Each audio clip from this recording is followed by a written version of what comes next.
Stupeur, inquiétude donc après les derniers développements de la nuit en Ukraine.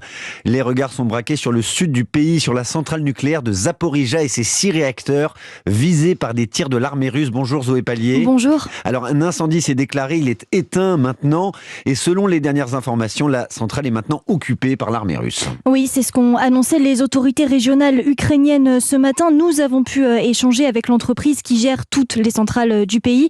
Elle nous indique que le personnel est toujours dans le bâtiment mais obéit désormais aux Russes. Le danger ce matin, en tout cas à court terme, semble écarté. Écoutez, Raphaël Mariano Grossi, le directeur de l'Agence internationale de l'énergie atomique. Un projectile a frappé un bâtiment qui est dédié à la formation, un bâtiment annexe de la centrale. Cela a engendré un incendie localisé, mais aucun des 6 réacteurs de la centrale n'a été touché. Et aucune fuite radioactive n'a été détectée. Mais le fait que la centrale soit occupée, c'est évidemment source d'incertitude pour la suite, souligne Bruno Charéron.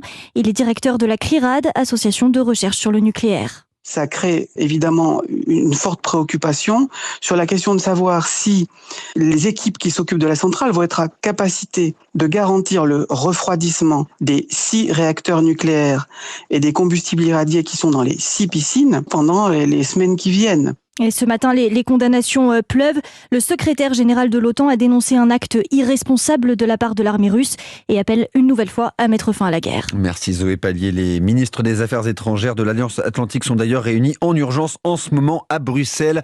À retenir également cet appel du Royaume-Uni pour une réunion en urgence du Conseil de sécurité des Nations Unies. Voilà, vive inquiétude en Ukraine, dans le monde entier en fait, y compris en France. Nous sommes en ligne avec Anne-Cécile Rigaille, la directrice adjointe de l'Agence de sûreté nucléaire. Bonjour madame. Bonjour monsieur.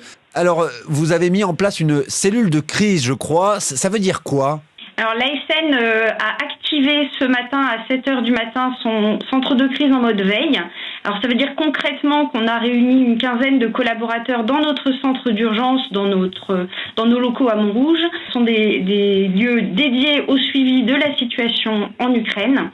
Et principalement, on y recoupe de l'information, on s'assure de mettre dans la boucle les bonnes personnes et on se tient prêt à répondre aux questions à la fois des autorités publiques et puis bien sûr des citoyens. Quelles sont vos principales craintes, vos principales inquiétudes ? Alors les points de surveillance particuliers, c'est ceux qui ont trait à la sûreté des installations qui sont en fonctionnement en Ukraine. Ouais. Donc il y a 4 centrales nucléaires.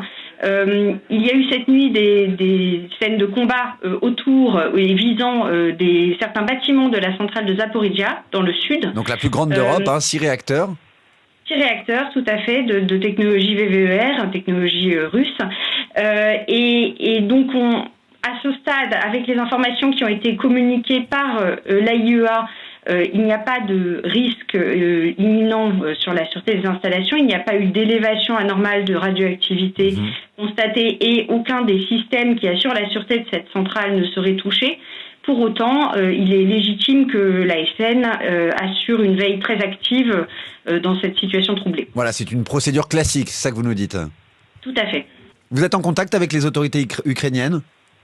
Alors oui, on a quelques contacts avec eux puisqu'ils sont notamment membres d'une association qui est l'association des régulateurs nucléaires d'Europe, qui est l'association WENRA, et notre directeur général en est le président.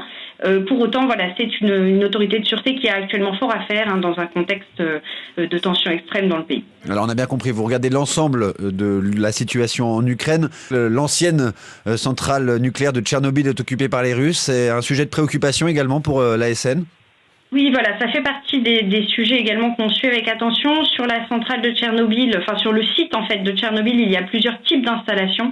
Il y a le réacteur qui a été anciennement accidenté et qui est actuellement recouvert par un sarcophage, mais il y a également des installations d'entreposage de combustibles usés qui représentent finalement une assez forte concentration de matières radioactives et il importe que ces installations demeurent dans un climat de relative sérénité pour autant que ce soit possible. Merci pour toutes ces précisions, Anne-Cécile Rigaille. Je rappelle que vous êtes directrice adjointe à l'autorité de sûreté nucléaire en France et que vous suivez de près donc la situation en Ukraine. Merci d'avoir été dans Europe Midi. Merci monsieur.